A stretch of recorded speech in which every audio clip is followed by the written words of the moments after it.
Kuya, kuya. Nasaan si Tan?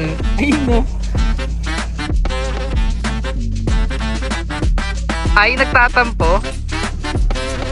Uy, si Darren?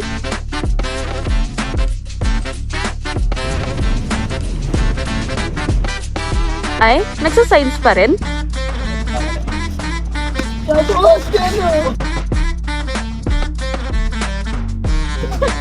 No, okay. Kuya?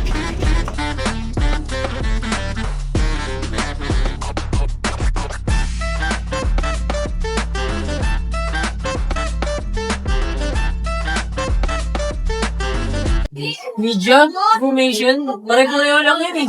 Yan eh. Wala. Meron yun. Hindi ko ulit. Pwede sa technology. Yung technology kasi, yung mga ginagamit. Hindi ba ginagawa? Isa lang yun? Yan. Ano ko? May question si Kisa na eh. Parang interconnected sila sa isa't isa din. Oo, ano mo sila? Tara! Tara!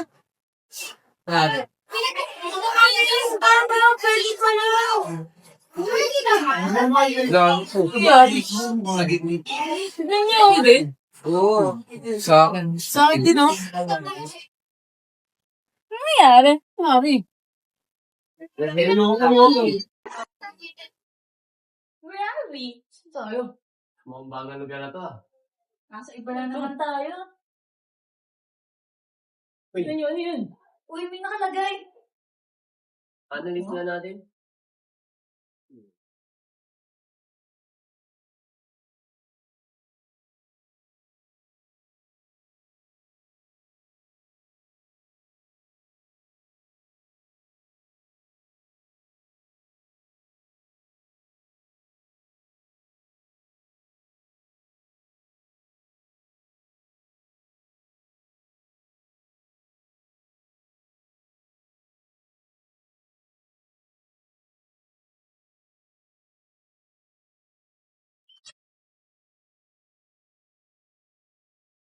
The digital murder? What's this?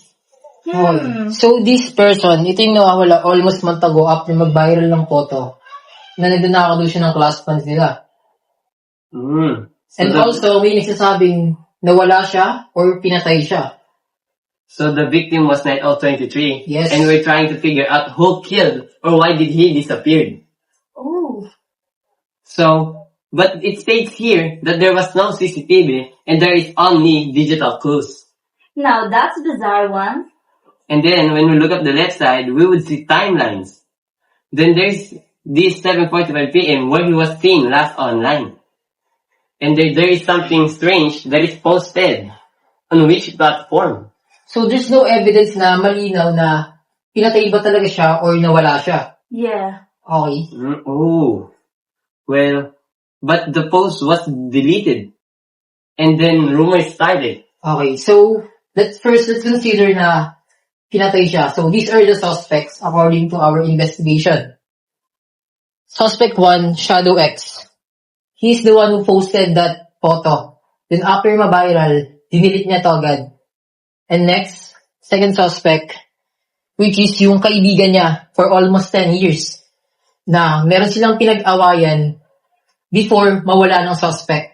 And there's also evidence na kaming nakolekta na meron silang conversation. And for the third one, ito yung nagsasabi, nakita niya yung situation kung kailan nangyari yun. And for the fourth one, sa kanya nanggaling yung photo, which is fishy. Kasi, hindi natin masasabi kasi there's no evidence and this suspect number 1, dinilit niya agad after ma-viral. So, there's something fishy guys. Ako lang ba? You know what? It really is fishy. Yes, we totally agreed. But you know what? What are their motives, right? Can be hate, envy, or their little secret. You know, the evidence, so we have the evidence to post, chat logs, screenshots, and yeah, this is their conversation. Oh, so we Check have this evidence. out. So we Yeah. have evidences of it. Okay. Now we have It a also clue. sums up the location data and the search history. Okay, so we have first the post, which is the photo that get viral and get deleted.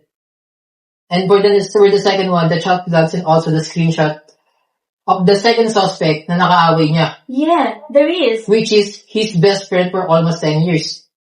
Okay? Everything is connecting now. I But- see. Ano nga ba talagang nangyari? Is it fake, edited, or misleading?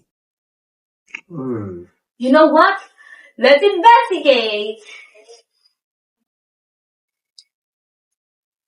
So we finally interviewed the guy, Yeah. the victim, which is Night Owl 23. And he didn't actually get murdered, he didn't also get killed, and he didn't die.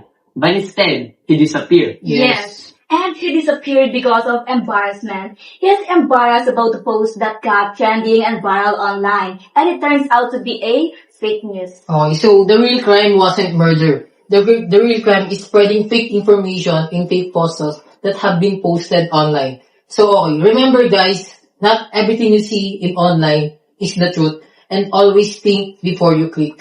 So don't believe everything online. Yes? Check also the source.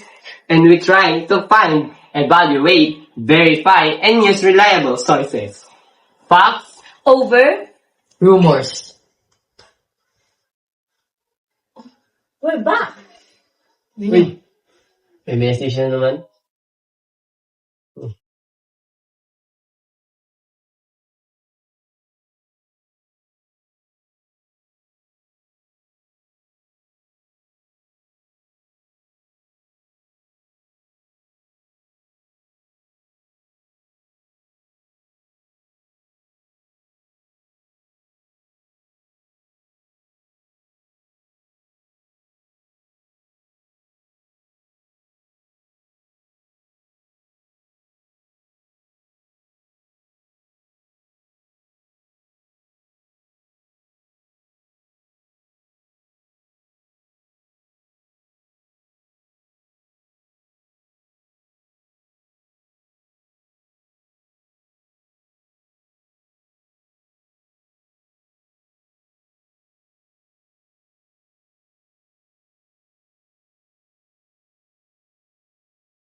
Uy!